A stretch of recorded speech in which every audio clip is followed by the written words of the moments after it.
నేను ఎలాంటి వాడినో మీకు అందరికీ తెలుసు. 3 రోజుల నుండి ఇక్కడే తిరుగుతున్నాను, పోరాటం చేస్తూ ఉన్నాము. ఏదో చిన్న జెండాలు కట్టించుకుని కూడా మాకు ఎంతో డిస్టర్బ్ చేశారో మీరు అందరూ చూశారు. ఈరోజు అసలు నాకు మాట్లాడి కూడా మాటలు రావట్లేదు. మా నాన్న చనిపోయినప్పుడు కూడా నాకు ఏడుపు రాలేదు. ఈరోజు ఏడ్చాను నేను. చూడండి, ఈరోజు మీ ముందుకు ఓటర్ లిస్టు చేతిలో పట్టుకొని మీతో ఓట్లు అడిగినందుకు మేము రాలా. మీ యొక్క సమస్యలు చేతిలో పెట్టుకొని ఆ అమ్మ వచ్చింది. సమస్యలు తెలుసుకోవడానికి వచ్చింది, మీ సమస్యలు పరిష్కారం చేద్దామని వచ్చింది. అలాంటప్పుడు ఇలాంటి ప్రోగ్రాన్ని కూడా అడ్డుకోనికి సరే వాళ్ళు నాయకులు అడ్డుకోవచ్చు, ప్రజలైనా మీరు మాకు స్వాగతించడం ఎంత మంచిదనా. ఇప్పుడు ఇదే ఊర్లో 300 ఎకరాలకు చెరువు ఉంది. కరువు పని కింద దానికి పూడికలు క్లీన్ చేసుకొని చెరువు చేసుకుంటే కొన్ని వేలాది ఎకరాలకు ఆ యొక్క నీరు ఉపయోగపడుతుంది. ఆ చెరువుని సగం దాకా కబ్జా అయిపోయినాయి. మీకు ఎవరికైనా తెలుసా? మరి 150 ఎకరాలు కబ్జా అయిపోయినాయి. తెలుసా మీకు? ఎవరికి తెలియదు. ఎందుకంటే ఇలాంటి వల్ల బయట పెడతామంటే మాకు రానివ్వరు. ఖచ్చితంగా ఇప్పుడు ఎవరి స్థాయిలో వాళ్ళు బయట పెడతారని చెప్పేసి ఇలాంటి వాళ్ళకి రానివ్వరు. ఖచ్చితంగా ఏదో ఒక రోజు ఇప్పుడు పొద్దు పుట్టిందని చెప్పి ఆనందపడద్దు. పొద్దు ఊకే సమయం కూడా వస్తుంది. ఊకిందని కూడా మీరు సంతోషపడద్దు. పొద్దు పొడిచే రోజు కూడా మళ్ళీ వస్తుంది.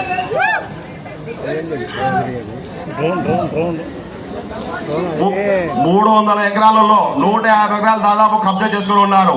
కాంగ్రెస్ పార్టీ ఆలగడ్డలో కానీ రాష్ట్రంలో కానీ దేశంలో కానీ ఈ మూడిట్లో ఎక్కడ వచ్చినా కూడా కబ్జా చేసిన వాళ్లకు తాడ తీయడం ఖాయమని ఖచ్చితంగా. గవర్నమెంట్ వస్తువులు అది కేవలం కాంగ్రెస్ పార్టీ ఇచ్చినట్టువే.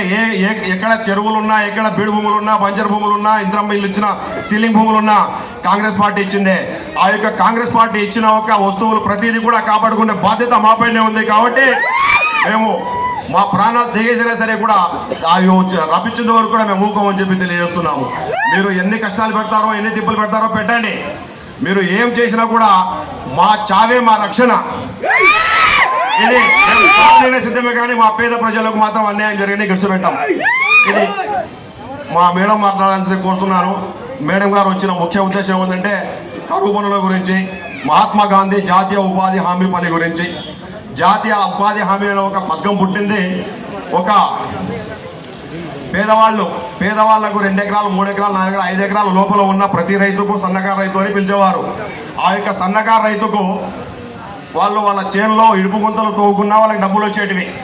వాళ్ళ చేనుల చుట్టూ వాళ్ళు కాలువ తవ్వుకున్నా నీళ్ళ నిల్వ కోసం వాళ్ళకి డబ్బులు వచ్చేటివి.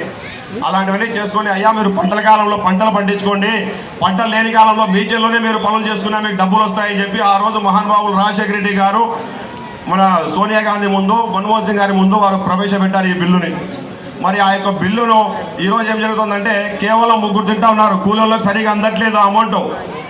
వాళ్ళ యొక్క మీరు కరువు పనులకు ఎవరైతే పోతున్నారో కరువు పనులకు పోయే వాళ్ళు మీ యొక్క జాబ్ కార్డు అనేది మీ దగ్గర పెట్టుకోండి. మీరు ఎన్రోల్ చేస్తున్నారో మీకు గుర్తు లేదు. వాళ్ళు ఏం చేస్తారు, ఒక్కరోజు మీరు పనికి పోతే మీ పూర్తి మస్టర్లు పడతా ఉన్నాయి, మీ కూలీలు పూర్తి కూడా వాళ్ళు తింటా ఉన్నారు. అవి తినడం ద్వారా ఇప్పుడు మామూలుగా హార్టికల్చర్ అని చెప్పేసి మీరు ఏమైనా తోటలు సాగు చేసుకుంటే ప్రతి ఎకరాకు 40,000 రూపాయలు గవర్నమెంట్ నుండి వస్తుంది. ఇది ఉపాధి హామీలోనే భాగం. మరి మీరు కరువు పనులు చేస్తే మీరు తోట మెండింగ్ చేయలేదని అర్థం. మీకు ఆ డబ్బులు రావు. ఆ డబ్బులు రాక ఏ రైతు కూడా హార్టికల్చర్ వైపు వెళ్ళట్లేదు. ఇలా కాబట్టి మీరు ఏదో ఒక రోజు ఖాళీ ఉన్నప్పుడు కరువు పనికి పోయింటారు, మీ బుక్ వాళ్ళ కాడ పెట్టుకుని మస్టర్లు వేసుకున్నారు, తింటున్నారు. ముగ్గురు ఫీల్డ్ అసిస్టెంట్ ఒకరు, వాళ్ళ పైన ఉన్న ఆఫీసర్ ఇంకొక ఆఫీసర్, వాళ్ళు ముగ్గురు దగ్గరే జరుగుతూ ఉంది. జాగ్రత్త పడండి. కరువు బుక్ తీసుకున్న వాళ్ళు ప్రతి ఒక్కరు పనికి వెళ్ళండి. ఒకవేళ మీకు పనికి వెళ్ళే ఉద్దేశం లేకపోతే మీరు ఆ బుక్ను క్యాన్సిల్ చేసుకోండి. ఆ రోజు కరువు బుక్ పుట్టింది చచ్చిపోయిన వరకు కరువులో ఉండండి అని కాదు, కరువును తొలగించడానికి కరువు బుక్ పుట్టింది. మేడం గారు మాట్లాడాలని కోరుతున్నాను. జై హింద్.